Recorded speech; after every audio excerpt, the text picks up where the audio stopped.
ಏನಮ್ಮ, ನಾನು ನಿನ್ನನ್ನು ಅತಿ ಪ್ರೀತಿಯಿಂದ ಬೆಳೆಸಿದ್ದೀನಿ, ಜವಾಬ್ದಾರಿಯಿಂದ ಬೆಳೆಸಿದ್ದೀನಿ. ಹೆಣ್ಣು ಮಗು ಅಂಥೇಳಿ ಬೇಕಾಬಿಟ್ಟಿಯಾಗಿ ನಿನ್ನನ್ನು ಬೆಳೆಸಲಿಲ್ಲ. ಒಳ್ಳೆ ಗಂಡು ಮಗು ಥರ ಬೆಳೆಸಿದ್ದೀನಿ. ಗಂಡು ಮಗುಗೆ ಏನು ಸ್ವಾತಂತ್ರ್ಯ ಕೊಡಬೇಕೋ ಅಷ್ಟು ಸ್ವಾತಂತ್ರ್ಯವನ್ನು ನಿನಗೆ ಕೊಟ್ಟಿದ್ದೀನಿ. ನೀನು ಚೆನ್ನಾಗಿ ಓದ್ತಾ ಇದೀಯಾ, ಅದರ ಬಗ್ಗೆ ನನಗೆ ಎರಡು ಮಾತಿಲ್ಲ. ಯಾರೋ ಒಬ್ಬ ವ್ಯಕ್ತಿ ನನ್ನ ಕಿವಿಗೆ ಏನೋ ಹೇಳ್ತಾ ಇದ್ದಾನೆ ಅಂತಂದರೆ ಅದನ್ನು ಕೇಳೋಷ್ಟು ಮುಟ್ಟಾಳನೂ ನಾನು ಅಲ್ಲ.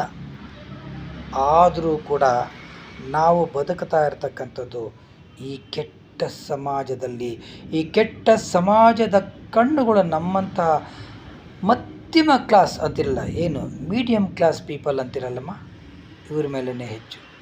ದೊಡ್ಡವರು ಬದುಕ್ತಾರೆ, ಬಡವ್ರ ಮೇಲೆ ಸಿಕ್ಕಾಪಟ್ಟೆ ಕಡಿಮೆ, ಬಿಲೋ ದಿ ಪಾವರ್ಟಿ ಲೈನ್ ಅಂತಿರಲ್ಲ, ಅವ್ರ ಬಗ್ಗೆ ತಲೆ ಕೆಡಿಸ್ಕೊಳಲ್ಲ.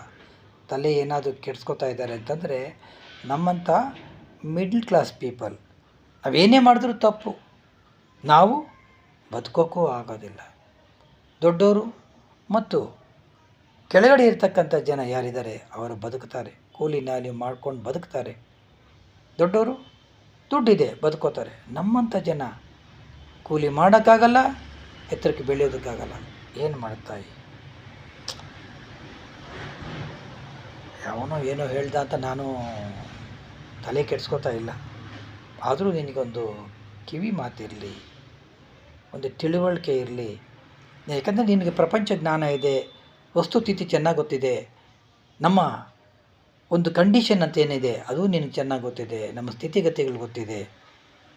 ಆದರೆ ನಿನ್ನ ಒಂದು ಏನು ಜವಾಬ್ದಾರಿ ಇದೆಯಲ್ಲಮ್ಮ, ಅಂದರೆ ನಮ್ಮನ್ನು ಸಾಕಬೇಕು ಅಂತ ಅಲ್ಲ.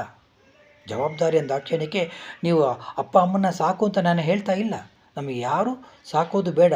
ನಿಮ್ಮ ಕಾಲ ಮೇಲೆ ನೀವು ನಿಂತ್ಕೊಂಡ್ರೆ ನಮ್ಗೆ ಅಷ್ಟೇ ಸಂತೋಷ. ನಿಮ್ಮ ಭವಿಷ್ಯವನ್ನು ನೀವು ರೂಪಿಸ್ಕೊಂಡ್ರೆ ನಮ್ಗೆ ಅಷ್ಟೇ ಸಂತೋಷ.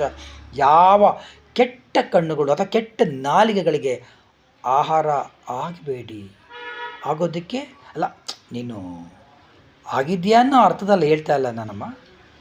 ಆದರೂ ಕೂಡ ಒಂದು ಎರಡು ಮಾತುಗಳು ಬಂದಾಗ ನಮಗೆ ಬಹಳ ಬೇಸರ ಆಗ್ತದೆ. ಸುಮ್ಮನೆ ಒಂದು ಎಚ್ಚರಿಕೆ ಗಂಟೆ ಅಂತ ನಾನು ನಿನಗೆ ಹೇಳ್ತಾ ಇರೋದು. ಇದನ್ನು ಮನಸ್ಸಲ್ಲಿಟ್ಕೊಂಡು ನೀನು ಮುಂದುವರಿ. ಸರಿ, ಹೋಗು, ತಲೆ ಕೆಡಿಸ್ಕೋಬೇಡ.